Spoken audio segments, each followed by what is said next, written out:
पूर्णमदः पूर्णमिदं पूर्णात् पूर्णमुदच्यते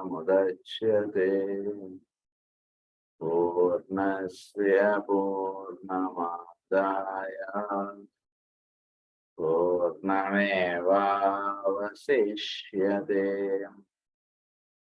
ॐ शान्ति शान्ति शान्तिः।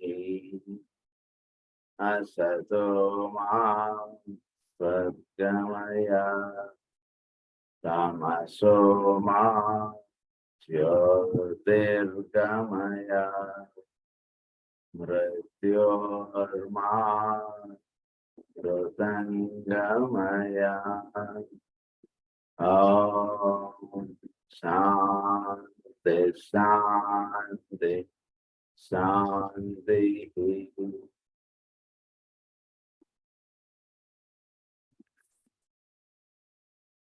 లాస్ట్ క్లాస్లో మనం 7 రేసెస్ ఈ విషయాలు మనం చదువుకున్నాం. అలాగే monad of will, monad of love, monad of intelligence, monads of intelligence అంటే ఏంటో కూడా మనం లాస్ట్ క్లాస్లో ఎక్స్ప్లెయిన్ చేసుకున్నాం. ఇప్పుడు నెక్స్ట్ మనం చెప్పబోతున్నటువంటి పాయింట్ ఏంటంటే, మొత్తం మానవ జాతిని అంతా కూడా, మొత్తం మానవ జాతి భూమి మీద ఏర్పడినప్పటి నుంచి మానవ జాతి పరిపూర్ణ స్థితి సాధింపడ్డం అన్నటువంటి మొత్తం అంతా కూడా ఒక యూనిట్ ఆర్ ఒక ఎంటిటీగా మీరు భావించండి. భావించినప్పుడు అంటే ఉదాహరణకి ఒక స్కూల్లో పిల్లడు ఫస్ట్ క్లాస్ నుంచి 10th క్లాస్ దాకా వెళ్ళడం అన్నటువంటిదిగా మనం పెట్టుకుంటే, సో దీనంతా ఒక ఫుల్ ఎడ్యుకేషన్ అన్నటువంటిదిగా మనం అనుకుంటే, ఇప్పుడు ఒక్కొక్క స్థితి ఒక్కొక్క వాడిలో అప్లిఫ్ట్మెంట్ రావడం అన్నటువంటిదిగా మనం అర్థం చేసుకోగలిగితే, దీన్ని ఒక ఎంటిటీలో ఇది 7 భాగాలుగా చెప్పారు. మొత్తం ఒక యూనిట్ గా మీరు అర్థం చేసుకుంటే మొత్తం మానవ జాతి భూమి మీద ఏర్పడినప్పటి నుంచి పరిపూర్ణత స్థితి సాధింపడం మొత్తం ఒక యూనిట్ గా మీరు అర్థం చేసుకోగలిగితే, దీన్ని 7 స్టేజెస్ గా చెప్పారు. 7 స్టేజెస్ ని ఒక యూనిట్ లో ఇవి 7 సెంటర్స్ గా చెప్పారు. There are 7 centers in this entity. ఎలా అయితే 7 centers in a man ఉన్నాయో, అలా 7 centers in the entity గా చెప్పారు. సో అలా మనం అర్థం చేసుకున్నప్పుడు ఫస్ట్ రే పీపుల్ వాళ్ళు ఏమిటి, సెకండ్ రే వాళ్ళు ఏమిటి, థర్డ్ రే, ఫోర్త్ రే, ఇలా మనకు చెప్పుకుంటూ వస్తారు. సో ఆ రకంగా మనం ఇప్పుడు చెప్పబడుతున్నప్పుడు ఈ 7 రేసెస్ సెంటర్ ఎక్స్పీరియన్స్ ఎక్స్ప్రెషన్ గా చెప్పారు. దీన్ని 3 కాలమ్స్ గా రాసుకోండి. రేసెస్, సెంటర్, ఎక్స్ప్రెషన్ అన్నారు. ఈ రేసెస్ 7 రేసెస్ తర్వాత ఎక్స్ప్రెషన్, తర్వాత ఇది expression and centre. A centre కి ఏ రేస్, ఆర్ఎస్ ఈ రేస్, ఈ 7 రేసెస్ ఏ రేసెస్ వాళ్ళు వీళ్ళు. సో ఇప్పుడు సెవెంత్ రేస్ వాళ్ళు they belong to the head center. The head center అన్నారు. దాన్ని విల్, ప్లాన్ అన్నారు. ఎక్స్ప్రెషన్ ఎలా ఉంటుంది వాళ్ళది అంటే, విల్ ఆస్పెక్ట్ గా తెలియబడుతుంటుంది, ప్లాన్ గా చెప్పారు దాన్ని. సో సంకల్పము అన్నారు దాన్ని. So 7th and final root race. So ప్రస్తుతం 5th root race, 6th root race, తర్వాత వచ్చేసి 7th root races. That is the final root race. So final root races వచ్చేటికి మానవ జాతి ప్రధానంగా హెడ్ సెంటర్ వాళ్ళు ప్రధానంగా పనిచేస్తారు. 6th root races people next year 6th root races వాళ్ళలో ఆజ్ఞాచక్రం ప్రధానంగా పనిచేస్తారు. 6th root race. The next ప్రస్తుతం ఇప్పుడు మనం ఉన్నటువంటి రూట్ రేస్ కన్నా నెక్స్ట్ రూట్ రేస్, అది ది 6th రూట్ రేస్. వాళ్ళు ఆజ్ఞాచక్రం ప్రధానంగా పనిచేస్తారు. దాన్ని ఏమన్నారంటే ఇంటిగ్రేషన్ అన్నారు. వాళ్ళ యొక్క ఎక్స్ప్రెషన్ ఎలా ఉంటుందండి. Next is 5th root race. ఇప్పుడు ప్రజెంట్ రూట్ రేస్ వీళ్ళు ద థ్రోట్ సెంటర్, విశుద్ధి చక్రం అన్నటువంటిది ప్రధానంగా వీళ్ళు ఎక్కువగా తెచ్చుకోవడం అనేటువంటి జరుగుతుంది. దాన్ని ఏమన్నారంటే క్రియేటివ్ పవర్ అక్కడి అన్నారు. సో వాక్కు, ఉచ్చారణ ఇది ప్రస్తుతం ఇవ్వబడినటువంటి కార్యక్రమం. అంటే కార్యక్రమం అంటే దాని యందు ఎక్కువ సాధన చేయండి అని. సో వాక్కు ఉచ్చారణ బాగా చక్కగా సాధన చేస్తే వీడు 5th రూట్ రేస్‌లో ఉన్నటువంటి వాడు కాబట్టి ఈ సెంటర్‌లో పరిపూర్ణంగా మానవ జాతి మెచ్చుకోవడానికి చక్కటి సదవకాశము, సరైనటువంటి సమయం. సో ఈ విచ్చుకున్నటువంటి మానవ జాతి చక్కగా అప్పుడు 6th రూట్ రేస్‌కి చక్కగా తయారై ఉండగలుగుతుంది. 5th రూట్ రేస్‌లో ఉన్నటువంటి వాడు వాక్కు ఉచ్చారణ అనేటువంటిది చక్కగా ఒక నియమబద్ధంగాను ఒక చక్కటి వాక్కు దాన్ని చక్కగా వినియోగించుకోవడం అనేటువంటిది ఒక చక్కటి సాధనగా వాడు ఏర్పాటు చేసుకుంటూ వాడు ఉంటూ ఉన్నప్పుడు వాడిలో ఈ 5th రూట్ రేస్ ద్వారా థ్రోట్ సెంటర్‌లో వాడు పరిపూర్ణంగా విచ్చుకోవడం జరుగుతుంది. అందు గురించి పెద్దలు మనకేం చెప్పారంటే ప్రతి వాళ్ళకి కూడా వేదం నేర్పించండి అని చెప్పి. ఎందుకు అంటే గనక ప్రస్తుతం throat centre is main 5th root race. Throat centre main కాబట్టి దీని ద్వారా వాక్కు ఉచ్చారణ అనేటువంటిది ఒక వేదము ఉచ్చారణ మిస్టిక్ మంత్రంస్ని వీటిని ఉచ్చారణ అనేటువంటి చేయడం చేత వీటిలో ఏమవుతుందంటే థ్రోట్ సెంటర్ చక్కగా విచ్చుకుంటుంది. ఇది చక్కగా ఎప్పుడైతే విచ్చుకుంటుందో ఇప్పుడు 5th రూట్ రేస్‌కి సంబంధించినటువంటి వాడు కాబట్టి దీనికి కావాల్సినటువంటి చోట్ల ఉన్నటువంటి ఎనర్జీస్ అన్ని కూడా మానవ జాతి చక్కగా స్వీకరించగలదు థ్రోట్ సెంటర్. ప్రస్తుతం ఇది క్లాస్ వీడు ఉన్నటువంటి క్లాస్ అది. సో థ్రోట్ సెంటర్ కాబట్టి చక్కగా వాక్కు ఉచ్చారణ దీన్ని చక్కగా గమనించండి, దీన్ని నియమబద్ధంగా పెట్టుకోండి, అనవసరమైనటువంటి మాట్లాడకండి, లేకపోతే మీకు థైరాయిడ్లు వచ్చేస్తాయి. ఇలాంటి విషయాలన్నీ కూడా మనం సోల్ అండ్ ఇట్స్ మెకానిజంలో చెప్పుకున్నాం. థైరాయిడ్ అనేటువంటిది ఎలా ఎఫెక్ట్ అవుతూ ఉంటుంది ఏమిటి అని.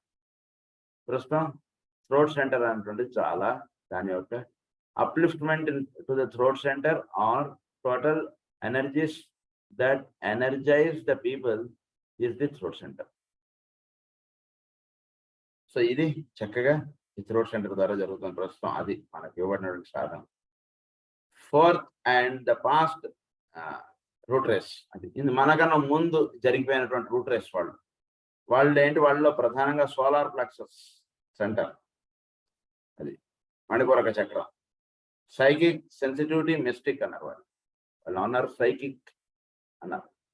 అంటే సైకిజం అంటే చక్కగా వాళ్ళలో ఈ ఇన్స్టింక్చువల్ ఏంటి సైకిక్ సెన్సిటివిటీ మిస్టిక్ అంటే అయామ్ అన్నటువంటి దాని అందు చక్కగా వాళ్ళు సాధన అంటుంది వాళ్ళకి అక్కడ ఆ ప్లేన్స్లో ఎక్కువ జరిగాయి. సైకిక్ సెన్సిటివిటీ మిస్టిసిజం అంటే నేను అనేటువంటి ప్రజ్ఞ దాని అందు చక్కటి సాధన అంటున్నది మనకన్నా ముందు ఉన్నటువంటి రూట్ రేస్‌లో అది ఎక్కువ జరిగింది. అది నుంచి వాళ్ళందరూ కూడా సోలార్ ప్లెక్సస్ అన్నారు అంటే మణిపూరక చక్రం. అది మణిపూరక చక్రంలో చాలా చక్కటి సాధన జరిగింది. అంతకన్నా ముందు ఉన్నటువంటి వాడు అంటే 3rd and first human race మొట్టమొదటి మానవ జాతి ఏర్పడినప్పుడు వాళ్ళకి ప్రధానంగా సాక్రల్ సెంటర్ స్వాదిష్టాన చక్రం, ఫిజికల్ అపియరెన్స్ జనరేషన్ అంటే పిల్లలు పుట్టడం, భౌతికమైనటువంటి రూపములు, దీని యందు ఒక చక్కటి భావములు కలిగి ఉండడం, అది మాత్రమే ప్రధానంగా. దాని అందే ఇక వేరే దృశ్యం ఉండదు వాళ్ళు. అంటే బియాండ్ ఫిజికల్ వాడు ఆలోచించలేడు. ఫస్ట్ మానవ జాతి భూమి మీద ఏర్పడిన వాడికి భౌతికమైనటువంటి రూపం, భౌతికత్వం అది అప్పుడు ఉన్నటువంటి మానవ జాతికి ఇవ్వబడినటువంటి శిక్షణ అంతే. ఇంకా వేరేది లేదు వాడికి. అప్పట్లో వాళ్ళు ప్రధానంగా పనిచేసినటువంటి సెంటర్ ఏంటంటే సాక్రల్ సెంటర్. మొత్తం మానవ జాతిని మనం ఊహించుకొని మనం చెప్పుకుంటున్నటువంటి విషయం ఇప్పుడు ఇది. వాళ్ళకి సాక్రల్ సెంటర్ అన్నారు. అంతకన్నా ముందు ఉన్నటువంటిది అంటే మానవ జాతి భూమి మీద ఏర్పడడానికన్నా ముందు పిల్లవాడు పుట్టక ముందు పిల్లవాడు ఉన్నాడా అంటే ఉన్నాడండి. ఎలా ఉన్నాడు? తల్లి గర్భంలో ఉన్నాడు. అంటే భౌతిక రూపం రాలేదు కానీ వాడు ఉన్నాడు. అది ఆ రకంగా ఉన్నాడు. అది so second and etheric race అన్నారు దాన్ని. The heart are vital centre అన్నారు. లైఫ్ ఫోర్సెస్ కోఆర్డినేటెడ్ అది. సో వాళ్ళు ఎథరిక్ రేస్ గా చెప్పారు వాళ్ళని. అంటే భౌతిక రూపం రాలేదు కానీ ఆల్మోస్ట్ భౌతిక రూపం వచ్చినటువంటి స్థితిలో వాళ్ళు ఉన్నారు మానవులు అప్పుడు అందరూ. ఫిజికల్ బాడీస్ లేవు కానీ బట్ మానవ జాతి ఉంది భూమి మీద. సో వాళ్ళల్లో అప్పట్లో ప్రధానంగా హార్ట్ సెంటర్ అంటే కేవలం పల్సేషన్స్ మాత్రం ఉన్నాయి కానీ రూపం లేదు. పల్సేటింగ్ గా ఉన్నాడు మానవుడు, పల్సేషన్స్ గా తెలియబడి. తర్వాత దానికన్నా ముందు first race, the race of spine, the will to be to exist అంటే ఎక్స్ప్రెషన్ గా చెప్పారు. టు ఎగ్జిస్ట్ వాడు ఉన్నాడు అనేటువంటిది ఇలా ఉన్నాడు కానీ ఇంకా ఫిజికల్ బాడీకి ఎథరిక్ కన్నా ఇంకా పైన ఉన్నాడు వాడు. సో అప్పుడు పనిచేసినటువంటి సెంటర్ ఏంటంటే బేస్ ఆఫ్ స్పైన్. సో ఈ రకంగా మానవుడు ఫస్ట్ రూట్ రేస్ నుంచి 7th రూట్ రేస్ దాకా. So first root races is base of spine, second root races is sacral centre, that is Swadhisthana చక్రం, third root races is solar plexus Manipuraka చక్రం, fourth root races is మనకి solar plexus, fourth root races is solar plexus, third root races ఏమో sacral centre అన్నారు, second root races ఏమో heart centre అన్నారు, తర్వాత 5th root races ఏమో throat centre అన్నారు, 6th ఏమో ఆజ్ఞా చక్రం అన్నారు, 7th రూట్ రేస్ ఏమో సహస్రారం. ఇది మనకి ఇచ్చినటువంటి టేబుల్. దీన్ని చక్కగా అవగాహనలో పెట్టుకోండి. ఇప్పుడు it is with only the last 4 evolving races that we shall concern ourselves. For the first 3 races are too far off for any one under the degree of initiate to grasp their mode of development, their type of consciousness, and their procedure towards their goal. So last 4 root races ని మనం జాగ్రత్తగా అంతకన్నా ముందున్నటువంటి అవగాహన చేసుకోవడం మనకు కష్టం. So 4, 5, 6, 7 వేయడం చక్కగా అవగాహన చేసుకోండి అని చెప్తారు. అసలు హ్యూమన్ కింగ్డమ్ గురించి మనకు అసలు ఈ విషయాలు చెప్తారు. So the human Kingdom influences 2 rays of divine energy. మనం చదువుకున్నాం గతంలో. ప్రతి కింగ్డమ్ కూడా ప్రధానంగా 2 rays RAYS rays have influence, except vegetable kingdom, where vegetable kingdom is having 3 races, 3 RAYS rays have their influence on vegetable kingdom. ఇది మనం చదువుకున్నాం. Plant Kingdom, mineral Kingdom, animal Kingdom, human Kingdom. Human Kingdom ని కూడా అలాగే 2 rays ప్రధానంగా అవి influence చేసేస్తున్నాయి మానవుడిని. అవి ఏమిటంటే 4th and 5th. The 4th ray of harmony, beauty and unity attained through conflict. Harmony అంటే attained through conflict. That is the 4th ray. అది పనిచేయడం చేత. ఇంకొకటి ఏంటంటే 5th ray of concrete knowledge or the power to know. So చోట్లో ఉన్నటువంటి జ్ఞానం చక్కగా ఆపాదించుకోవడం అంటే 5th రేగా చెప్పారు. సో అది ఒకటి. తర్వాత 4th రే హార్మోనీ త్రూ కాన్ఫ్లిక్ట్. ఈ 2 రేస్ మానవ జాతిని వాటి యొక్క ప్రభావం అనేటువంటిది ఎక్కువగా ఉంది. ఇందాక చెప్పుకున్నది రేస్, ఇప్పుడు అన్నది రే. అది కొంచెం జాగ్రత్తగా అవగాహన చేసుకోండి. The 4th ray is the ray for excellence which governs humanity. There is a numerical relation to be noted here for the 4th creative hierarchy. అది సో ఇక్కడ 4th రే అంటే ఇక్కడ ఒక న్యూమరికల్ ఇది ఒకటి ఉందండి, న్యూమరికల్ రిలేషన్ అన్నది. సో 4 అన్నటువంటిది ఒక న్యూమరికల్ రిలేషన్. 4 అన్నటువంటిది 4th క్రియేటివ్ హైరార్కీ. ఈ భూమి మీద ప్రస్తుతం సనత్ కుమారుల వారిదంతా కూడా 4th క్రియేటివ్ హైరార్కీగా దర్శించండి. సో ఈ హైరార్కీని మొత్తం 7గా చెప్పారండి మనకి సనత్ కుమారుల వారి విషయంగా. ఆయన నుంచి ఆయన యొక్క కింద ఉన్నటువంటి భార్య వీళ్ళందరూ కూడా 7గా చెప్పారు. ఈ కుమార అన్నటువంటి పేరుతో మన కాస్మిక్ ఫైర్ లో ఎక్స్ప్లెయిన్ చేస్తారు. ఈ కుమారాస్ వీళ్ళు మొత్తం 7 అని చెప్తూ 3 కుమారాస్ ఇస్వాట్రిక్ గా ఉంటున్నారు, 3 కుమారాస్ ఎక్స్వాట్రిక్ గా ఉంటున్నారు.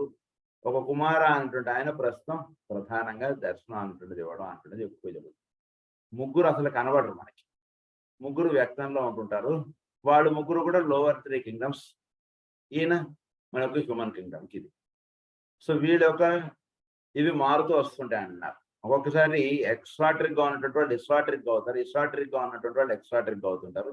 ఇది మారుతూ ఉంటాయి అన్నటువంటి విషయం కూడా అక్కడ మనకు ఎక్స్ప్లెయిన్ చేస్తారు. ఆ విషయాలన్నీ కూడా అక్కడ మనకి. సో ఆ రకంగా 4th క్రియేటివ్ హైరార్కీ అన్నారు వీళ్ళ మనకి ఉన్నటువంటి వాళ్ళు ఆఫ్ హ్యూమన్ మొనాడ్స్ అన్నారు దీన్ని. తర్వాత the 4th ray, the 4th round, ప్రస్తుతం ఎర్త్ ఉన్నటువంటి రౌండ్ ఏంటంటే 4th రౌండ్. సో ఈ 4th రౌండ్, 4th స్కీమ్, తర్వాత 4th సైకిల్ అని కూడా మనకి ఎక్స్ప్లెయిన్ చేస్తారు అక్కడ కాస్మిక్ ఫైర్ లో. సో ఈ రకంగా భూమి అనేటువంటిది 4 అనేటువంటి దానికి ఎక్కువ ఇది ప్రస్తుతం దాని యొక్క ఫోకస్ ఆన్ 4 అనేటువంటి దానిలో ఎక్కువగా నడుస్తుంది. సో అలాగే 4th centre, that is the heart center. 4th Kingdom, that is the human Kingdom. ఈ రకంగా 4 అనేటువంటిది ఎక్కువగా ఇది జరుగుతుందని చెప్పి మనకు కాస్మిక్ ఫైర్ లో ఎక్స్ప్లెయిన్ చేస్తారు. అదే విషయం ఇక్కడ ఎక్స్ప్లెయిన్ చేస్తున్నారు. 4th round on the 4th globe, earth is the 4th globe. The earth are extremely active. అంటే మనం చదువుకునేటువంటి మెర్క్యూరీ, వీనస్, ఎర్త్, మార్స్ అలా చదువుకోకండి. దీనికి మన కాస్మిక్ ఫేర్ లో మనకి టేబుల్ ఇచ్చారు 7 ప్లానెట్స్ కి. అందులో earth place is 4. It is their close interrelation and interplay which is responsible for the emergence into prominence of humanity. In other rounds, humanity has not been the dominant evolution or the most important. In this round, it is. ప్రస్తుతం ఉన్నటువంటి దాంట్లో human కింగ్డమ్కి ఎక్కువగా focus ఉంది.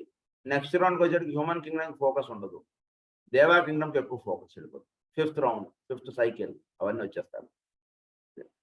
The dominant evolution will be that of souls on the astral level and the Deva kingdom. Next round వచ్చేటికి దేవా Kingdom మీద ఎక్కువ focus వెళ్ళిపోతుంది. Humanity now walks in the light of day, symbolically speaking, on earth, and these two rays were responsible for the process initiating the human evolution. In this major cycle, our objective is the harmonizing of the higher and the lower aspects or principles, both in the individual and in the whole. Higher and the lower aspects in the individual and as a whole. మొత్తం పరిపూర్ణ మానవ జాతి మీరు స్వీకరించినప్పుడు వాళ్ళు higher principles, lower principles అనేటువంటివి ఉంటాయి. ఈ lower principles వెళ్ళి హయ్యర్ ప్రిన్సిపల్స్ తోటి మెర్జ్ అయిపోవాలి. అంటే పర్సనాలిటీ వెళ్ళి సోల్ తోటి చక్కగా లింకప్ అయిపోవాలి. అప్పుడు సోల్ ఏ పని అయితే చేయమంటుందో పర్సనాలిటీ అది ప్రధానమైనటువంటి కార్యక్రమంగా చేసుకుంటూ వస్తుంది. అది రావాలంటే చాలా సాధన జరగాలి. ఇంత అంత సాధన కాదు. దాన్ని మనకి ఇక్కడ 7 స్టేజెస్ లో మనకి ఎక్స్ప్లెయిన్ చేస్తారు. నెక్స్ట్ పాయింట్ లో అది వస్తుంది. So emergence into the prominence of humanity in other rounds. Dominant evolution will be that of the Deva kingdom. Humanity now walks on the light of the day, responsible for the process of initiating the human evolution in this major cycle. Our objective is the harmonizing of the higher and lower centers individual as a whole. This involves conflict and struggle, but produces eventually beauty. Conflict, struggle అనేటువంటి ఉంటుంది అంతే కదా. ఒకటి సత్య మార్గంలో వాడు వెళ్ళాలంటే మార్గం సుగమంగా ఉంటుంది. ఆ కొండ ఎక్కాలంటే అంత ఈజీనా? 7 కొండలు ఎక్కాలంటే అంత సులభంగా ఉంటుందా? ఎవడెక్కుతాడు ఆయన అన్నటువంటిదిగా ఉంటుంది. It is struggle, but the struggle will give harmony. ఈ హార్మనీ అంటే ఒక సుఖము, శాంతి, సంతోషమునకై వీడు జీవితంలో సాధన అంటున్నది ఇచ్చారు. అదే ప్రధానంగా 4th రే అంటుండే మనకు అందిస్తుంటుంది. దాన్ని but produces eventually beauty, creative power in art and synthesis. వీళ్ళు ఒక సింథసిస్ అంటుంది. 4 is the balancing to the other 3s. ఇక్కడ ఇటు 3 ఉంటాయి, ఇటు 3 ఉంటాయి. 4 is the balance. ఈ 4 గురించి కూడా మనకి మాస్టర్ గారు స్పిరిచువల్ ఆస్ట్రాలజీలో సరిగ్గా గుర్తు రావట్లేదు. ఒక రాశిలో రాస్తారు 2 into 2 = 4 అని చెప్పి. 4 is a very mystic number అని చెప్పి మాస్టర్ గారు రాస్తారు. బికాస్ ఇట్ ఈస్ అది హయ్యర్ 3 సెంటర్స్ కి లోవర్ 3 సెంటర్స్ కి మధ్యలో ఉన్నటువంటిది 4th. It balances the higher and lower. ఆ విషయం కూడా మనకు అందులో ఎక్స్ప్లెయిన్ చేస్తారు. సో ఇక్కడ 4 అన్నటువంటిది ఆ రకంగా అంటే అక్కడ 2 into 2 = 4, 2 + 2 = 4 అని చెప్పి చెప్తారు మాస్టర్ గారు. So only that number has this unique this అని చెప్పి ఎక్స్ప్లెయిన్ చేస్తారు. మల్టిప్లై చేసినా అదే నెంబర్ వస్తుంది, ఎడిషన్ చేసినా అదే నెంబర్ వస్తుంది అని చెప్పి మనకు 4 నెంబర్ గురించి అక్కడ చాలా చక్కగా చెప్తారు మాస్టర్ గారు. తర్వాత this result would not have been possible had it not been for the potent work of the 5th ray of concrete knowledge, which in conjunction with the 4th ray produced the reflection of divinity we call a man. The concrete knowledge చేతి పరిపూర్ణంగా దర్శింపబడదు. But concrete knowledge చేత ఏం జరుగుతుందంటే దైవము మానవ స్వరూపంగా ఉన్నాడు అనేటువంటి దర్శించడానికి 5th ray చాలా దోహదపడుతుంది. అది ఇక్కడ చెప్తారు. The human entity is a curious synthesis on this subjective side of his nature, producing a fusion of life, of power, and of harmonious intent and of mental activity. The following should be noted, for it is of profound psychological interest and importance. ఇక్కడ కొన్ని points మనకి race కి సంబంధించినట్టు చెప్తున్నారు. Rays 1, 4 and 5 predominate in the life of humanity and govern with increasing power man's mental life and determine his mental body. Man's mental life and determine his mental body. అంటే mind aspect పరిపూర్ణంగా విచ్చుకోవడానికి concrete knowledge అంటే చాలా help చేస్తుంది. మానవుడికి ఉన్నటువంటి concrete knowledge చాలా చక్కగా అది మనకి తెలుస్తూ ఉంటుంది మనకి. అందులోంచి predominate in the life of harmony, in the life of humanity, predominates in the life of humanity అన్నారు. ఈ మూడు ప్రధానంగా హ్యుమానిటీలో ఎక్కువగా వాటి యొక్క ప్రభావం చూపిస్తున్నాయి. 4th and 5th మనం చదువుకుంటూ వచ్చాం. రే 1 అనేటువంటిది అది సంకల్పములుగా దిగి వస్తున్నటువంటి విషయం. అది కూడా దాని ప్రభావం అనేటువంటిది కూడా మానవ జాతి మీద ఎక్కువగా ఉంటుంటుంది. Next is ray 2 and ray 6 govern potently his emotional life and determine the type of his astral body. ఈ రెండు రేస్ వలన మానవుడి యొక్క ఆస్ట్రల్ బాడీ అనేటువంటి చక్కగా guide అవ్వబడుతుంది.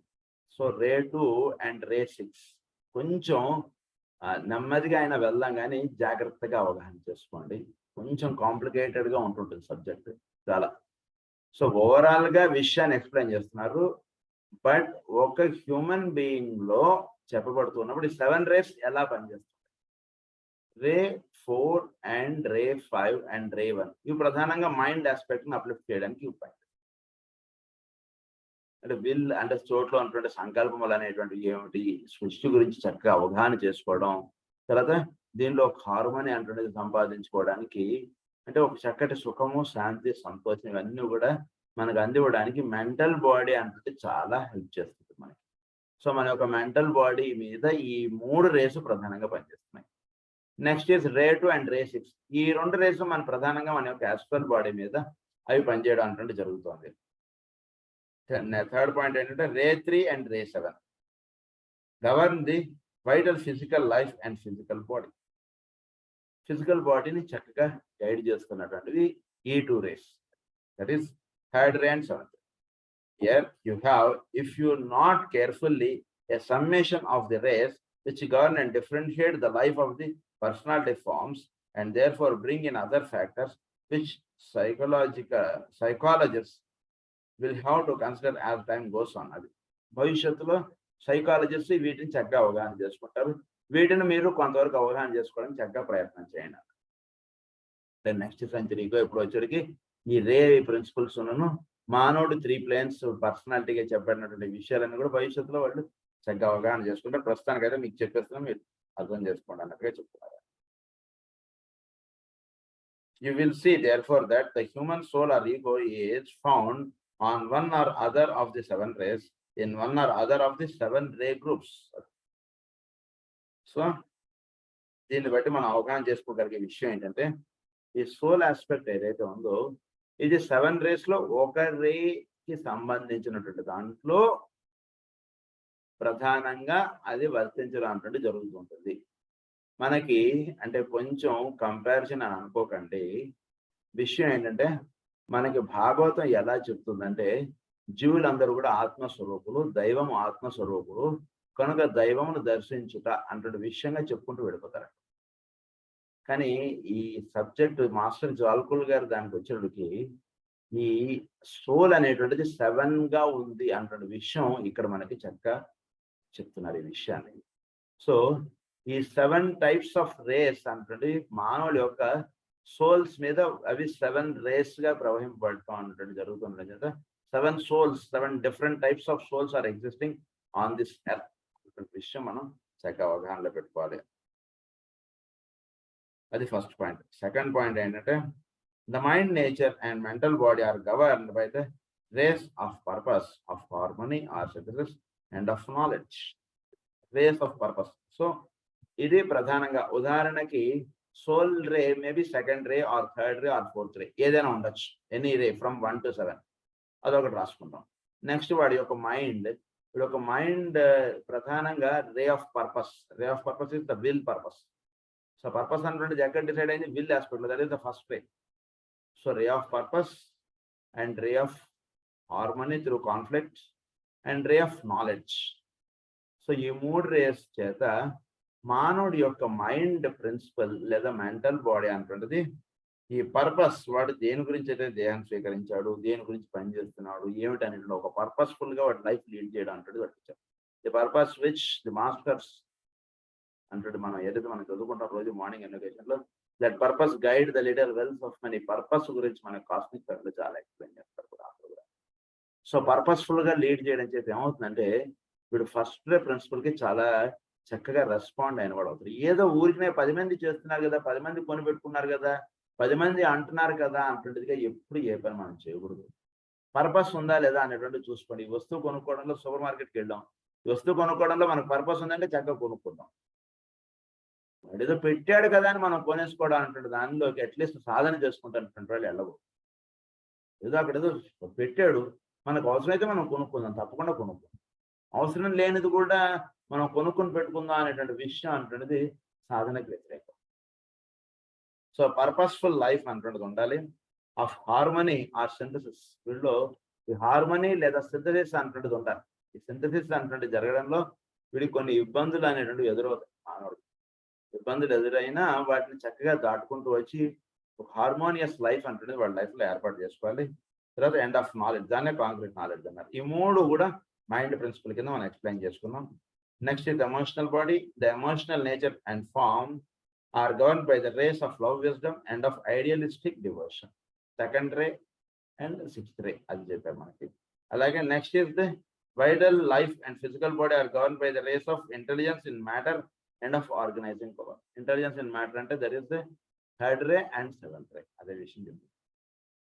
But in the midst of this complexity of rays and forces, the third and fifth rays hold paramount place.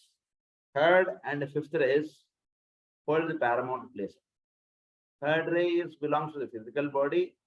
Fifth ray belongs to the mind. ఈ రెండు మొత్తం 7 rays లో ఈ రెండు ప్రధానంగా పనిచేస్తుంటాయి అన్నారు. అందు గురించి మానవుడు ఎక్కువగా ఎలా ఉంటున్నాడు, కాంక్రీట్ నాలెడ్జ్. సో వాడి యొక్క మైండ్ ని బేస్ చేసుకుని వాడి మైండ్కి ఎంతవరకు అవగాహనలోకి వచ్చిందో అదే ప్రధానంగా వాడి నిత్య జీవితంలో ఆచరించుకుంటూ వెళుతున్నటువంటి వాడు మానవుడు. అంటే ఏమిటి ఇక్కడ వీళ్ళు ప్రధానంగా పనిచేస్తున్నటువంటి మరి సెకండ్ రే పనిచేస్తోందా అండి అందరిలో, మరి sixth ray of idealistic devotion ఉంటుందా అంటే అవి తగుమాత్రంగా ఉంటున్నాయి, కొద్ది కొద్దిగానే ఉంటున్నాయి. కానీ మెయిన్ గా వాటిలో ప్రతి వాళ్ళలోనే పనిచేస్తున్నటువంటిది థర్డ్ రే అండ్ ఫిఫ్త్ రే. ఇవి చెప్తున్నారు మనకి. Fifth ray hold paramount place and govern the major cycles of the individual. He is controlled not only by his own ray cycles and by the lesser cycles of the personality, but he comes also under the influence of major and minor cycles in the ray life of humanity as a whole. ఇది 3 points కింద రాసుకోండి. ఒకటి, మానవుడు ప్రధానంగా he is being guided by his soul ray. ప్రధానంగా ఉదాహరణకు వాడు soul రే ఏదనేటువంటి జాగ్రత్తగా అవగాహన పెట్టుకోండి. ఉదాహరణకు వాడు ఫోర్త్ రే వాడైతే ఓకే, ఫోర్త్ రే ఒక మనిషి మీద ఫోర్త్ రే ఇన్ఫ్లుయెన్స్ ఉంది. నెక్స్ట్ వాడి యొక్క పర్సనాలిటీ ఏమిటి, పర్సనాలిటీ రేపు మనం చదువుకున్నది అంటే మైండ్ ప్లస్ ఫిజికల్ బాడీ, వీటిలో ఏ రే అనేది వాడిలో ఎక్కువగా పనిచేస్తుంది, అదొకటి వీటిలో పనిచేస్తుంది. Third is as a whole in humanity, మొత్తం మానవజాతి పుట్టినప్పటి నుంచి ఇప్పటిదాకా ఉంటుంది మానవజాతి. వీళ్ళు ఇలా మానవజాతిని తీసుకున్నప్పుడు ప్రస్తుతం నడుస్తున్నటువంటి సైకిల్లో ఏ రే అంటున్నది పనిచేస్తుంది. ఏ క్లాస్ అండి ఇప్పుడు అంటారు కదా, మనం టీచింగ్ లో ఉన్నప్పుడు పిల్లవాడు స్టూడెంట్ గా కూర్చున్నప్పుడు ఇప్పుడు ఏ క్లాస్ టీచర్ వచ్చి పాఠం చెప్తారు అనేటువంటిది ఎలా అయితే ఉంటుందో మొత్తం యాజ్ ఏ హోల్ గా చెప్పబడినప్పుడు ఆ ప్రధానంగా ఆ రే ఇన్ఫ్లుయెన్స్ అనేటువంటిది మొత్తం భూమండలం మీద నడుస్తుంది అంటుంటిదిగా ఒకటి. లేదా దీన్నే ఈ మొత్తం భూమి అంటే మొత్తం మానవజాతిని ఇందాక మనకు ఎక్స్ప్లెయిన్ చేశారు. 7 rays and races and 7 centers అంటే మనకి ఎక్స్ప్లెయిన్ చేశారు కదా. ఆ 7 races లో 5th రూట్ రేస్ ని ఏ రే అంటే ప్రధానంగా లీడప్ చేస్తుంది అంటే విషయం కూడా మనకి ఎక్స్ప్లెయిన్ చేశారు. So that is the third రే. అలా 4th రే వాడి యొక్క ఈగోయిక్ రే, 5th రే వాడి యొక్క పర్సనాలిటీ రే. ఈ మూడు ప్రధానంగా ఒక ట్రయాంగిల్ గా మనం పెట్టుకుంటే మనం సబ్జెక్టు ప్రస్తుతం ప్రతి మానవుడి మీద ఎలా వాడి మీద చోట్ల నుంచి ఇన్ఫ్లుయెన్సెస్ అనేటువంటి నడుస్తున్నాయంటే మనకు చక్కగా అవగాహనలోకి వస్తుంది అని చెప్పారు. దీని యొక్క రిజల్ట్స్ మనకు ఎక్స్ప్లెయిన్ చేస్తారు. Through the active work of the 2 rays above discussed, we find the 4th ray producing eventually in man the appearance of the intuition. The 5th ray is responsible for the development in him the intellect. Here again we find appearing in man his great gift of synthesis and his prerogative of unification. For As earlier said, he blends in himself the qualities of three kingdoms in nature, including the one before and the one after his own. So మానవుడు ప్రధానంగా భవిష్యత్తులో వాడు ఆపాదించుకునేటువంటిది ఏమిటంటే intuition. అది ప్రధానంగా 4th రే యొక్క influence చేత నడుస్తుంటుంది. ప్రస్తుతం మానవుడు ఉన్నటువంటి దానిలో ఏమిటంటే చక్కటి తెలివితేటలు కలిగి ఉంటుంది. That is the 5th ray aspect. తర్వాత గతంలో మానవుడు దేని చేత నడవబడ్డాడంటే ఇన్స్టింక్చువల్ నేచర్. వీటన్నిటిలోనూ యానిమల్స్ లోను వాటిలోనూ ప్రధానంగా ఉండేటువంటిది ఏమిటంటే ఇన్స్టింక్చువల్ నేచర్. ఇన్స్టింక్ట్స్ చేత మానవుడు ఫస్ట్ లీడప్ అవుతున్నాడు. సో ఇన్స్టింక్చువల్ నేచర్ అన్నారు. ఈ ఇన్స్టింక్చువల్ నేచర్ నుంచి వాడు ఇంట్యూషనల్ నేచర్ లో కూడా వెళ్తాడు. మధ్యలో ఉండేటువంటిది ఇంటలెక్ట్ అన్నారు. Hence his problem and hence his glory. We might also say that so the union of the positive intuition and the negative instinct, the intellect is born. This sentence కూడా జాగ్రత్తగా అర్థం చేసుకోండి. Positive is intuition, negative is instinct. ఈ రెండింటి చేత వచ్చినటువంటి word intellect. Intellect is born. జాగ్రత్తగా అవగాహన చేసుకోండి పాయింట్. సో భవిష్యత్తులో రాబోయేటువంటిది ఇన్ఫ్యూషన్. చక్కగా అంటే ఇన్ఫ్యూషనల్ లెవెల్లో జీవిస్తూ ఉన్నటువంటి మానవుడి యొక్క జీవితం గురించి చాలా అద్భుతంగా ఉంటుంది. అంటే వాడు చక్కగా ఏ పనులు చేయాలో అవి మాత్రమే చేస్తుంటాడు, ఏవి చేయకూడదు అవి చేయడు, ఏవి కొనుక్కోవాలో అవి కొనుక్కుంటాడు. 10 మంది కొనుక్కుంటున్నారు కదా వీడు కొనుక్కోవడం అంటున్నది ఉండదు, 10 మందిని చూసి వీడు బాధపడడం అంటున్నది ఉండదు, 10 మందిని చూసి వీడు ఒక ఏక్యభావము, ఒక ద్వేషము, ఒక ఈర్ష్య, అసూయలు ఇలాంటివి ఉండవు. చక్కటి జీవితం గడుపుతూ ఉంటాడు. అదంతా కూడా ఇన్ఫ్యూషనల్ గురించి మనం చెప్పుకున్నాం. దీనికన్నా లోవర్ నేచర్ గా చెప్పబడింది ఇన్స్టింక్చువల్ బిహేవియర్. ఈ ఇన్స్టింక్ట్ కినను ఇంట్యూషన్ ఈ రెండిటి యొక్క కలయిక చేత ఇంటలెక్ట్ అన్నారు. ఇంటలెక్ట్ గా ఉన్నటువంటి వాడు మానవుడు. ఎక్స్ప్లెయిన్ చేశారు చాలా చక్కగా. ఎనాక్టెడ్ ఇన్ ద యూనివర్స్ అన్నారు for man, and the negative instinct and the intellect is born for man repeats it himself, the great creative process as enacted in the universe. This is the inner creative side of consciousness, just as we have the outer creative side in the creation of forms. Inner creative principle ni ikkada manaki explain chesaru. Outer creative form ఎలా అయితే మనం చూస్తాం, దేహం అనేటువంటిది ఎలా అయితే కట్టబడుతుంది అనేటువంటి విషయం మనకి ఎక్స్ప్లెయిన్ చేశారు. ఇన్నర్ క్రియేటివ్ ఫార్మ్ అనేటువంటి దాని గురించి ఫ్రమ్ ఇన్స్టింక్ట్ టు ఇంట్యూషన్ అటువంటిదిగా మనం పెట్టుకోవచ్చు. సో దీనికి ప్రాసెస్ ఎలా అనేటువంటి చెప్పారు. ఈ ప్రాసెస్ అనేటువంటిది అంటే ఇన్స్టింక్చువల్ నేచర్ నుంచి ఇంట్యూషనల్ నేచర్కి వెళ్ళడం అనేటువంటిది 7 స్టేజెస్ లో మానవుడిలో సాగుతూ ఉంటుంది అనే విషయం ఇప్పుడు మనకు ఎక్స్ప్లెయిన్ చేస్తారు ఈ ప్రాసెస్ గురించి.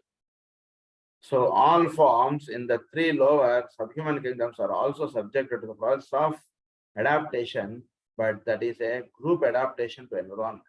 Whereas in humanity we have the adaptation of the individual. The noun అంటే adaptation అన్నారు. ప్రాసెస్ ఇన్స్టింక్చువల్ నేచర్ నుంచి ఇంట్యూషన్లకి వెళ్ళడం అనేటువంటిది అడాప్ట్ అవ్వడం. సో వాటిల్లో యానిమల్ నేచర్లోను వాటిలో ఏంటంటే గ్రూప్ అడాప్టేషన్ గా ఉంటుంది. మినరల్ కింగ్డమ్ లోను యానిమల్ కింగ్డమ్ లోను వాటిలో ఒక గ్రూప్ అడాప్టేషన్ గా చెప్పారు. అంటే ఒక గ్రూప్ గా అవన్నీ కూడా ఉండడం, గ్రూప్ గా అవన్నీ కూడా గ్రూప్ తోటి లింకప్ అవడం చోట్ల అంటుండే దానికి అంటున్నది వాటికి చెప్పారు. అంటే ఒక గ్రూప్ ఆఫ్ యానిమల్స్ ఒకటే సోల్ నడుపుతుంటుంది అనే విషయంగా మనకు చెప్తారు. సో దాని నుంచి వీటికి సంకేతాలు అనేటువంటి అందివ్వబడుతుంది. కానీ మానవుడికి వచ్చేటప్పటికి హీస్ ఇండివిజువల్ గా ఉంటున్నటువంటి వాడు వీడికి డైరెక్ట్ గా ఆ రకంగా సంకేతాలు అనేటువంటి వీడు చక్కగా చోట్ల ఉంటుంటుంది దానికి చక్కగా వీడు మెచ్చుకోవడం అనేటువంటిది వీడికి ఇవ్వబడినటువంటి సాధన. సో ఇండివిజువల్ గా ఉన్నటువంటి వాడు అడాప్ట్ అవ్వడం అనేటువంటి వీడికి చెప్పబడినటువంటి విషయం. అది the person who works consciously and intelligently adapting himself to the situation and those conditions in which he finds himself is relatively rare. Conscious adapting of oneself to circumstances is the result of evolutionary development. Conscious adapting of oneself. So మన చుట్టూతో అన్నటువంటి ఏం చెప్తున్నాయంటే చక్కగా అవగాహన చేసుకుని దానికి తగ్గట్టుగా వీడు వాడిని మలుచుకోవడం అంటే చాలా కొద్ది మంది చేస్తాం. ఉదాహరణకు ఒక పని గురించి మనం ప్రయత్నం చేస్తున్నాం అనుకోండి, ఆ పని అవ్వట్లేదు అనుకోండి, ఆ పని ఏం చేయడం చేత అవుతుంది అనేటువంటిది అడుగుతాం. కానీ మనం ఏ సాధన చేసుకోవడం చేత మనం ఏ పని చెయ్యాలో తెలియబడటం అంటున్నది అసలు విషయం. మన సాధన అంటే చక్కగా చేసుకోవడం చేత మనం ఏ పని చేయాలో ఆ పని చేయడానికి మొదలుపెడతాం. ఆ పని చేయడానికి టైం పట్టొచ్చు. ఉదాహరణకి సైకిల్ తొక్కడానికి టైం పట్టొచ్చు. సైకిల్ రాని వాడికి. అంత మాత్రాన అక్కడ సైకిల్ తొక్కడం మానేయమని కాదు అక్కడ అర్థం. లేదా ఇంకొక రకంగా దీన్ని అర్థం చేసుకోవాలంటే వీడు చేయకూడనటువంటి పనులు వీడు ఎంత ప్రయత్నం చేసినా వీడికి అవ్వదు. అప్పుడు మనం జాతకం పట్టుకొని వాడి దగ్గరికి వీడి దగ్గరికి వెళ్తాం. ఏమండి ఏంటండి ఇది ఎట్లా ఏమిటండి అని ఎట్లా ఏమిటండి అంటే అని అడుగుతాం కానీ ఈ పని ఎట్లా నేను చేయగలుగుతాను అడుగుతాం కానీ మనం ఏ పని చెయ్యాలి అనేటువంటిది అడగాలి. ఈ పని చేస్తున్నాం అది అవ్వట్లేదు, నేను ఏం చెయ్యాలండి అంటున్నది అడుగుతాం కానీ ఏం చేయడం చేతి ఈ పనిలో సాధిస్తాం అనేటువంటిదిగా ఉండదు. ఉదాహరణకు ఆ పని మనం కాకుండా వేరే పని చేయాలేమో, వేరే బిజినెస్ మనం పెట్టాలేమో, లేదా వేరే చెయ్యాలేమో అలా అనుకోవాలి. అలా అనుకుని ప్రశ్న వేసుకుని మనం ఒక ఆస్ట్రాలజర్ దగ్గరికి వెళ్ళినప్పుడు ఆయన అది కాదమ్మా నీకు బాగుంది, నీ ప్రయత్నం అంత బాగుంది, ఇంకొంచెం కొద్ది రోజులు ఓపిక పట్టు నీకు సత్ఫలితాన్ని ఇస్తుంది నువ్వు చేస్తున్నటువంటి ప్రయత్నం అని చెప్తారు. ఇంకొకళ్ళు ఏమని చెప్తారు, మనం చేయకూడని పని అయితే వీలైతే ఆ పని మానేసేయండి అని చెప్తారు. అది అలా చక్కగా తెలుసుకోవాలి మన విషయాన్ని. సో అడాప్టింగ్ వన్ సెల్ఫ్ అంటే అసలు చోట్ల ఉన్నటువంటి విషయాల్ని చక్కగా వీడు అవగాహన చేసుకుని చక్కగా వీడు దాన్ని బట్టి వీడు ఏ రకంగా జీవించాలనేటువంటిది వీడు చక్కగా దాని ద్వారా తెలుసుకుంటూ ఆ రకంగా జీవితాన్ని మలుచుకుంటూ వెళ్ళడమే సాధన. వీడిని ఇక్కడ ఉంచారు. ఈ కుటుంబంలో వాడు పుట్టేటట్టు చేశాడు భగవంతుడు. అంటే ఏమిటి, అక్కడ వాడి చుట్టూతో అన్నటువంటి వాళ్ళ ద్వారా వాడి శిక్షణ అంటుంది వాడు పొందాలి. అందుగురించి అక్కడ పెట్టారు వీడిని తీసుకెళ్ళి. ఏం ఆయనంత ఫూలిష్ మనం చక్కగా సాధన చేసుకుంటాం, చక్కగా ప్రేయర్ చేసుకుంటాం. మన ఇంట్లో వాళ్ళు ఎవరు ప్రేయర్ చేయరు అనుకోండి, పూజ చేయరు అనుకోండి. మరి ఆ ఇంట్లో పుట్టేటట్టు ఎందుకు చేశాడు భగవంతుడు మనని? ఇది సో ఆయన అంత తెలియకుండా ఉన్నటువంటి వాడా కాదు. అక్కడ ఏమిటి మనం తెలుసుకోవాల్సిందంటే అటువంటి వాళ్ళ మధ్యలో వీడు అడాప్ట్ అవ్వాలి వీడు. అది వాడికి ఇచ్చినటువంటి ఈ జన్మలో వాడికి ఏర్పాటు చేసినటువంటి శిక్షణ అది. వాడు చక్కగా తెలుసుకుని ఆ రకంగా వాడి జీవితాన్ని మలుచుకుంటూ వాడు వెళ్ళాలి. వాళ్ళందరి చేత కూడా వీడు మార్క్స్ వేయించుకోవాలి. సాధన మానేమని కాదు అక్కడ అర్థం. వీడు ప్రేమ వీడు చేసుకోవాలి, వాళ్ళందరి ద్వారా వీడు మార్కులు పడాలి, వాళ్ళే అక్కడ టీచర్లు వీడు. అదే అక్కడ విషయం. సో దాన్ని ఏమన్నారంటే అడాప్టేషన్ అన్నది. ఇది స్టేజెస్ లో ఎక్స్ప్లెయిన్ చేస్తారు. ఫస్ట్ స్టేజ్ ఇప్పుడు చెప్తున్నారు. The unconscious adaptation to his environment of the man who is primarily an unintelligent animal. అన్నారు మానవుడిని మొట్టమొదటి వీడు ఎట్లా ఉంటాడంటే unconscious adaptation to his environment. He is not conscious of adapting to his environment. Unconscious గా ఉంటాడు. అంటే వాడి చుట్టూతో ఉన్నటువంటి పరిసరాలకి వాడికి ఏమీ సంబంధం లేదండి. ఆ రకంగా ఉంటాడు మొదట మానవుడు. అంటే పగలా రాత్రా లేదా ఇక్కడ ఏమిటి దీంతో సంబంధం లేదు. ఇది అమెరికా అయితే మనం ఇటు పక్కగా వెళ్ళాలి, కుడి పక్కగా వెళ్ళాలి. ఇది భారతదేశం అయితే ఎడం పక్కగా వెళ్ళాలి. వీటితో సంబంధం లేకుండా వాడు పోతుంటాడు అన్నట్టు మానవుడు. అలా ఉంటాడు కొందరు. లో grade savages and in this class and many purely agricultural peasants who have not been subjected to modern education. The man at this stage is little better than an animal and is governed entirely by instincts. Just అప్పుడే విచ్చుకున్నటువంటి వాడు. అందునుంచి వాడు ఎక్కువగా వాటికి దగ్గరగా ఉంటాడు. So agricultural fields లో ఉండేటువంటి వాళ్ళు వాడికి ప్రత్యేకంగా ఇంకా వేరేవి ఏవి ఉండవు. సో వాళ్ళు ఇన్స్టింక్చువల్ బిహేవియరే ప్రధానంగా పనిచేస్తుంది. సో ఇన్స్టింక్చువల్ బిహేవియర్ ప్రధానంగా పనిచేస్తుండడం చేత వాడు అండ్ మెనీ ప్యూర్లీ అగ్రికల్చరల్ డిసెంట్స్ అన్నారు who have not been subjected to modern education. So ఇప్పుడు ఎటువైపుగా వెళుతోంది అంటున్నదిగా కాకుండా వాడు ఒక రకమైనటువంటి జీవిత విధానంలో వాడు ఉంటుంటాడు అంతే. సో వాడు చోట్ల అంటున్నది దాంతో అడాప్ట్ అవ్వడం అంటున్నదిగా కాకుండా అప్పుడు మా తాతగారు ఎలా జీవించారు, ఇప్పుడు వీడు అలానే జీవించడం, అదే ఇంట్లో ఉంటుండడం, అదే పంట పొలం చూసుకోవడం, అదే ఇదిగా ఉంటుండడం అంటుండే దానికే వాడు స్టికాన్ అయిపోయి ఉండడం అంటున్నదిగా ఉంటారు. చోట్ల అది ఎలా అప్లిఫ్ట్ అవుతుంది, మనం ఎలా అప్లిఫ్ట్ అవుతూ వెళ్ళాలంటే అసలు ఏమీ దాని దృష్టి ఉంటుందని. సో అలా జీవిస్తున్నటువంటి వాళ్ళందరూ కూడా ఈ ఫస్ట్ కేటగిరీ కింద చెప్పారు. వాళ్ళు ఏమన్నారంటే unconscious adaptation to his environment of the man who is primarily an unintelligent animal. Intelligent animal కాదు, అన్ఇంటెలిజెంట్ యానిమల్ అన్నారు. అంటే వాడు ఏం చేస్తున్నాడు, ఎందుకు ఇంత కష్టపడుతున్నాడు, ఏమిటి, దీన్ని ఎలా సులభంగా చేసుకోవచ్చు అంటే విషయం ఏమీ ఉండదు. అంతే అలానే ఉంటుంటాడు. వాళ్ళ తాతగారు పనిచేస్తూ రోజుకి 500 సంపాదించేవాడు వీడు పని చేస్తే రోజుకి 500 సంపాదించాడు. అలా ఉంటారు అనుకోండి. సెకండ్ కేటగిరీకి వచ్చేటువంటి వాళ్ళు an unconscious adaptation to environment carried on by the man who is beginning to evidence some faint flickers of mental perceptions. This is partly instinctual and is based on a growing self-love. వీడు ఇక్కడ ఏంటంటే self love అంటుండే కొద్దిగా mental flickering అంటుండేది ఉంటుంది.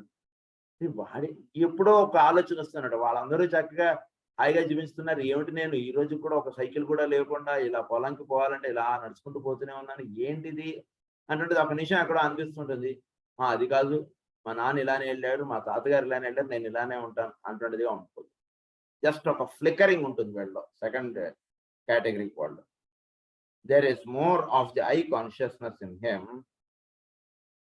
and rather less of group instinctual awareness. Group instinctual awareness అంటున్నది ఉండదు, I consciousness అంటున్నది, self love అంటున్నది ప్రధానంగా ఉంటుంది. వీడు మాత్రమే ముఖ్యము, కుటుంబం కూడా ముఖ్యం కాదు వీడికి, వాడు మాత్రమే ముఖ్యం. కుటుంబంలో పిల్లలకి అన్నం పెట్టాలి అంటే ముందు నాకు పెట్టు, ముందు నేను కష్టపడితేనే కదా పిల్లలకి భోజనం ఏర్పడేది, ముందు నాకు పెట్టి మిగిలితే మీరు తినండి అంటాడు. అలా ఉంటుంది అన్నట్టు. You find this growing self-realization in the low-grade shun dwellers, for instance, in the petty criminal who is instinctual enough and bright enough to live by his wits.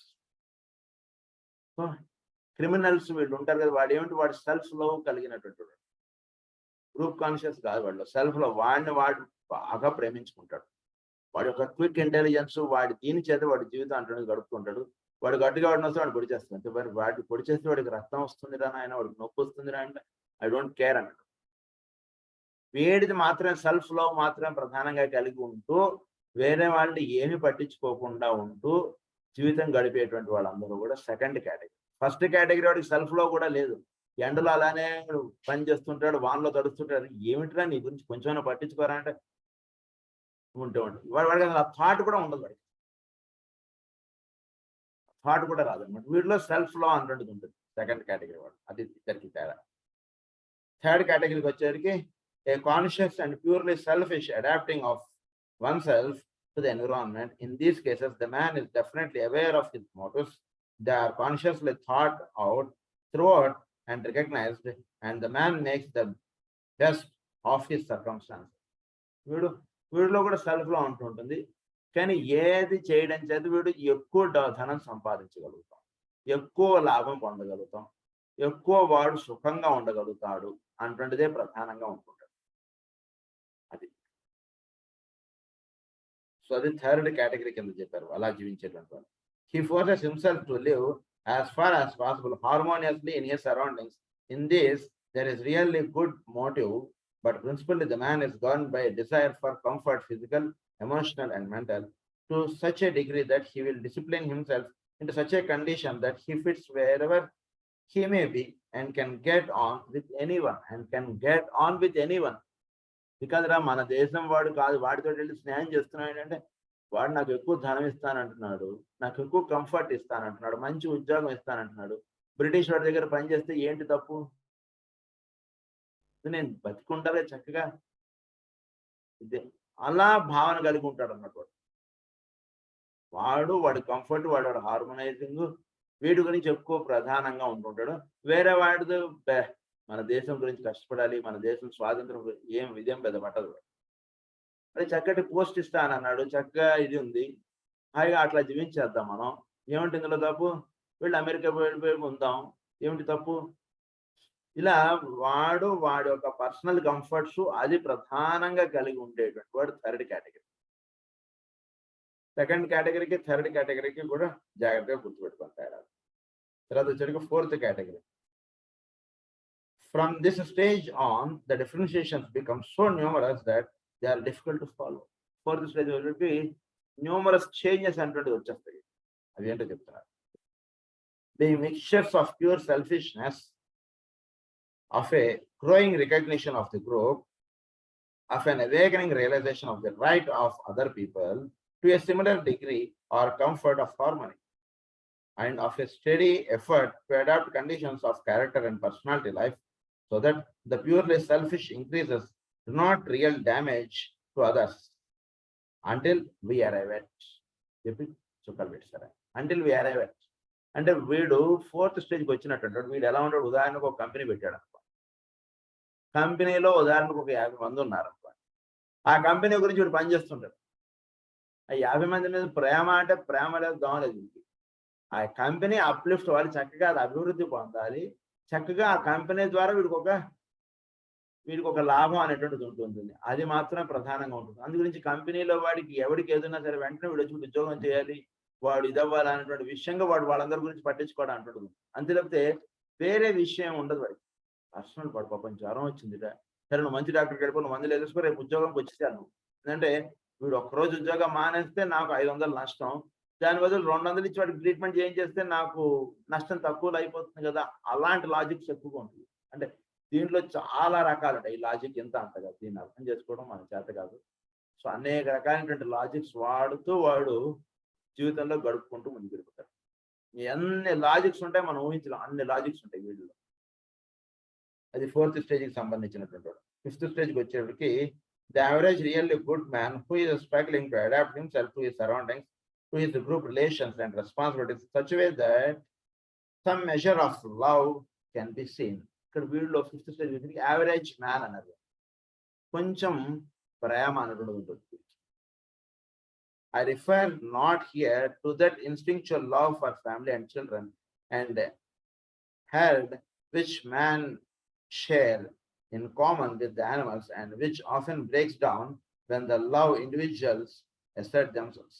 The tie is not strong enough to hold and the motive is too selfish to resist the pull. The tie is not too strong enough to hold and the motive is too selfish to resist the pull. వీటిలో ప్రేమ అనేటువంటిది ఉంటుంది, కానీ ఇందాక చెప్పుకున్నాం కదా ఆ company అంటే దానిగా పనిచేస్తున్నటువంటి వాడి మీద ప్రేమ అది. సో అలాంటి దాంట్లో ఇంకొంచెం వీడు చాలా ముఖ్యం మనకి అటువంటిదిగా ఉంటుంది వాడికి. మనకు పెట్టేటువంటి ఉద్యోగంలో మనకి ఇచ్చేటువంటి స్కీములు ఇవన్నీ కూడా వీటిని బేస్ చేసి ఎక్కువగా వడిస్తారు. ఎందుకంటే మనకి చక్కగా మనం ఎంతవరకు మనం ఆరోగ్యంగా ఉన్నాం అనేటువంటిది మనం తెలుసుకుంటూ మనం ఉండడం చేత ఏమవుతుంది, మన యొక్క సర్వీసెస్ బాగా వాడికి అందుతాయి. ఉదాహరణకు మనకు జబ్బు ఉంది అనుకోండి, మనం ముందుగా తెలుసుకున్నాం అనుకోండి, దాన్ని ట్రీట్మెంట్ చేసుకుంటూ ఉంటే మనం ఇప్పుడే సో దట్ మన యొక్క సర్వీసెస్ వాడికి ఫుల్గా అందుతాయి. మనం ట్రీట్మెంట్ చేసుకోలేదు అనుకోండి, మన మధ్యలోనే మనకి ఏదైనా అనారోగ్యం రావచ్చు, మన మధ్యలోనే చనిపోవచ్చు. దానివల్ల నష్టం వాడికి, మనకి సరే అది వాడికి మెయిన్ కాదు, వాడికి నష్టం. అందుగురించి అది వాడికి జరగకూడదు. కాబట్టి కంపెనీలో వీడు ఎవ్రీ ఇయర్ టెస్ట్లు అనేటువంటిది పెట్టిస్తాడు. అది వాడి యొక్క లాజిక్ అక్కడ. Rights. Love which recognizes the rights of other people and consciously strives to adapt itself to those recognized rights while tenaciously holding onto the rights of the personality. Swasti prajabhya paripalaya nyayena margena mahim go brahmanebhya sarvaskanebhyam lokas samastah sukhna lokas samastah sukhna bhavantu lokas samastah sukhna. Om Shanti Shanti.